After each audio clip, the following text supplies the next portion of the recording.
কি অবস্থা মানু?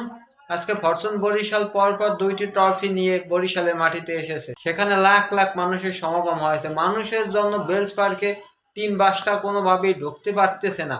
অনেক কষ্ট করে টিম বাসটা ঢুকেছে এবং সেখানে এত পরিমাণ মানুষ হয়েছে ট্রফি এবং প্লেয়ারদের দেখার জন্য। সেখানে মানুষের ভিড়ের জন্য প্লেয়াররা ঠিকভাবে স্টেজে উঠতে পারতেছিল না।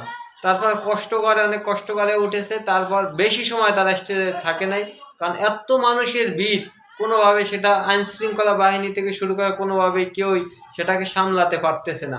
এরপরে প্লেয়াররা নেমে গেছে তাড়াতাড়ি স্টেজ থেকে, কারণ এত মানুষের ভিড় কোনোভাবেই সামলানো যাচ্ছে না। এর থেকে বোঝা যায় যে বরিশালের মানুষ আসলে ক্রিকেটটাকে কতটুকু ভালোবাসে এবং কেন বরিশালের মানুষ বারবার চাচ্ছে যে বিপিএলটা বরিশালের মাটিতে উঠুক। এটা থেকেই বোঝা যায় যে এই দক্ষিণ অঞ্চলের মানুষ ক্রিকেটটাকে কতটুকু ভালোবাসে। বরিশালের যদি সামনের দিকে বিপিএল হয় তাহলে আমার মনে হয় যে বাংলাদেশে যত রেকর্ড আছে দর্শকের সব রেকর্ড ভেঙে ফেলবে। যদি বরিশাল একটা ম্যাচও যদি বিপিএল হয়, আমার তো লাগে স্টেডিয়ামে জায়গা দেওয়ার মতো কোনো ক্ষমতা থাকবে না। শুধু বরিশালের না, দক্ষিণাঞ্চলের সব জেলার মানুষই ক্রিকেট লাভার। তারা ক্রিকেটটাকে দিল থেকে অন্তর থেকে ভালোবাসে। আজকে জনসমুদ্রে সেটা একদম একটা বাস্তব উদাহরণ হয়ে থাকলো।